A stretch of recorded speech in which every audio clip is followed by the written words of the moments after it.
Bien, vamos a estudiar este PowerPoint, vamos a analizarlo un poquito. Es el PowerPoint que he preparado del tema ángulo central e inscrito. Vamos a estudiar y vamos a trabajar algunos ejercicios de ángulos centrales y de ángulos inscritos. Para esto se supone que ya tuviste el video y estudiaste junto conmigo y en tu casa eh, el video de Daniel Carrión que te estoy presentando en pantalla. Puedes escanearlo o puedes darle copiar a esta dirección que te estoy colocando, copy paste, y la colocas en tu navegador de preferencia y ahí te va a aparecer el video de Daniel Carreón en donde él explica y nosotros hicimos un análisis de esto. Vamos a ver un momentito el análisis que hicimos. Esto es parte de lo que copiamos en libreta, la definición de ángulo central y la definición de ángulo inscrito que nos da Daniel Carreón. Como ángulo central nos dice que el ángulo central es un ángulo que tiene su vértice en el centro del círculo y sus lados son radios del mismo. Y luego nos da la definición de ángulo inscrito y también lo copiamos en libreta. Los lados de un ángulo inscrito son cuerdas del círculo y el vértice está ubicado en algún punto de la circunferencia. Eso es parte del inicio de lo que Daniel Carreón nos menciona en el video. En la clase del jueves yo le mostré a los estudiantes un manipulativo parecido al que te estoy mostrando en pantalla. Este que dice 90 grados viene siendo el ángulo central porque el vértice está en el centro, que es el punto A, y los lados de este ángulo son radios. Este que tiene el vértice como punto F, este es un ángulo inscrito porque estas líneas que te estoy mostrando aquí son cuerdas del círculo. Bien, estos son conceptos de la lección anterior. Y quiero enfatizar que el ángulo inscrito no necesariamente lo vas a ver así, que yo le expliqué a los estudiantes en la clase pasada, pero quiero que quede en esta grabación. Esto que estoy mostrándote también es un ángulo inscrito, porque tiene su vértice en algún lado de la circunferencia y sus lados son cuerdas. Fíjate que el ángulo inscrito, no importa dónde yo lo mueva, sigue teniendo la misma medida. Ahora, si yo muevo el ángulo, la medida del ángulo central modifica el ángulo inscrito. ¿Ves? Si yo muevo aquí y el ángulo central cambia de medida, pues el ángulo inscrito también cambia de medida.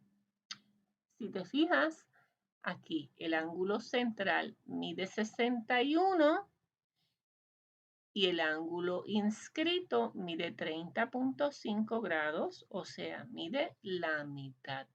No importa en dónde esté ese vértice, va a medir la mitad. Lo que importa es que estén unidos aquí en estos puntos que te estoy mostrando aquí donde termina el ángulo. Mientras ellos estén unidos ahí, este ángulo, no importa en dónde esté su vértice, me refiero al ángulo inscrito, va a tener la mitad de la medida que su ángulo central. Ejercicio número 1. Ya que nosotros repasamos lo de ángulo central y ángulo inscrito, vamos aquí. ¿El ángulo BCD es un ángulo central o es inscrito? Este que está aquí. Pues vamos a ver. ¿Cuál es la medida del ángulo BCD? Solución. El ángulo BCD es un ángulo inscrito, este que está aquí en rosita.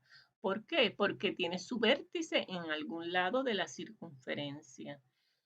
Y este ángulo rosita, este ángulo BCD, va a medir la mitad del ángulo central. Aunque este lo vemos así, como un ángulo llano, de todas formas es un ángulo central porque lo que define a un ángulo central es que tiene su vértice en el centro y sus lados son radios del círculo.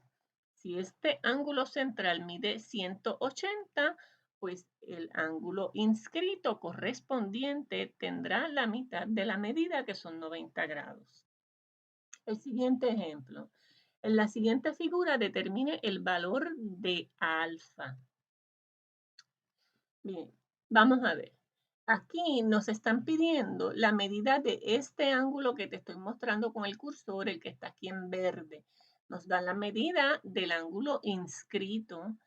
BCD mide 75. Si este ángulo mide 75, pues el ángulo central va a medir el doble. Por esa razón aquí multiplicamos 2 por 75, que nos da 150 grados. Ejercicio número 3. Determine el valor del arco BD. Aquí no nos están pidiendo la medida de ningún ángulo, nos piden la medida del arco. Bien, para esto tenemos que recordar que tenemos un ángulo inscrito y que el arco de ese ángulo mide el doble que el ángulo inscrito. El arco BD va a medir el doble de un ángulo inscrito. Bien. Así es que si este ángulo inscrito mide 44, multiplico 44 por 2 y me da 88. Aquí tenemos el ejercicio número 4. Calcula el valor de beta y de zeta y del arco BD. El ángulo Z, que es este cerito que tiene aquí esta rayita en el medio, que esto es una letra griega, este que te estoy mostrando que tiene las líneas entrecortadas, este ángulo con líneas entrecortadas, que es BAD, ese ángulo es un ángulo central porque tiene el vértice en el centro y los lados son radios. Estos dos ángulos que están acá, que tienen vértice en E, y este que tiene vértice en C, son ángulos inscritos. Si este ángulo inscrito mide 58, el ángulo central medirá el doble de 58. Y aquí pues lo contestamos en libreta. 58 por 2. Entonces, esto es un ángulo inscrito. Y estos dos ángulos, este que ves en violetita y en verde, ambos terminan en los mismos puntos. Coinciden sus extremos en el punto D y en el punto B. Por lo tanto, este ángulo beta, que está aquí como en un color magenta, pues ese ángulo también va a medir 58 grados. Y aquí te da la explicación. Ejercicio 5. Calcula el valor de beta y de alfa. Vamos a ver. Yo te puse uno en líneas entrecortadas y el otro no para poder darte la explicación un poquito mejor. ¿Okay? Aquí nos da la medida del arco. Nos dice que este arco BD mide 115. Si este arco mide 115, pues este ángulo que te estoy mostrando, que es el ángulo que está en verde, este ángulo es un ángulo central porque tiene su centro en el vértice y porque sus lados son radios del círculo. Este ángulo también va a medir 115. Recuerda, un ángulo central mide lo mismo que su arco. Si este arco mide 115, el ángulo inscrito mide la mitad de eso. El ángulo inscrito mide la mitad de su arco correspondiente. El ángulo central mide lo mismo. Vamos a explicar hasta aquí, hasta el ejercicio 5. Te toca estudiar este video en casa para que puedas entender. Hay un ejercicio número 6 que no lo voy a grabar porque me queda el video demasiado largo y ese lo voy a explicar en la clase.